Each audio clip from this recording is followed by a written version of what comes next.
Miabot na ang adlaw sa iyang pagtikyo.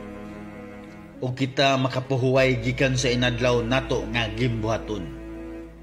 Diyos namo, imong gihatag ang panahon sa pagpahuway.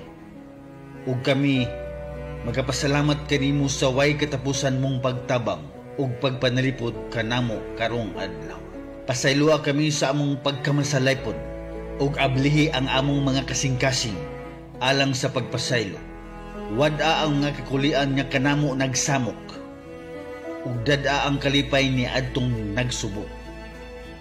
Nagampo kami alang sa kaluwasan sa mga biyahedor, sa magbalantay sa atong nasod. Ingon man ni adtong adunay mga dagkong kakuhan, padayon sa pagsabwag sa imong mga panalangin ngadto sa among pamilya ug ipahimutang ang kalinaw alang sa katiningban. Amen.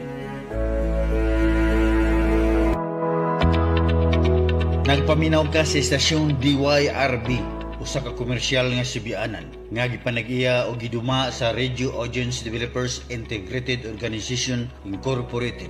Kung membro sa RPMG, Radyo Pilipino Media Group, ang radyo ng Pilipino. Ang DYRB gihatagan og katungod sa pagsibya sa National Telecommunication Commission ubos sa permit number BSD-0246-2023, license number 4018. Ang DYRB nagasibya sa gikusgon nga 10,000 watts ug 540 ang dial sa inyong mga radyo. Ang transmitter na anhimutang sa Alumnos Basak sa Nicolas, Cebu City. Ang sibianan sa DYRB di anhimutang sa Dan in Bacalso Avenue 747 in Pacubas Drive, Room 4, Maryville Building, Mambaling, Cebu City. Ang DYRB giduma sa mga lisensyadong mga technician sa National Telecommunication Commission: Engineer Clesi David Galapon, Wilman C. Abok, Joseph E. Sabal, Ronelito J. Nimaria o Grinaldo P. Reyes. Ang DYRB opisyal na karon nga motakop sa pagsibya sa kahanginan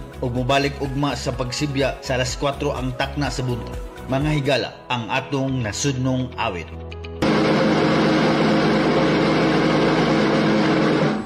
I am what you,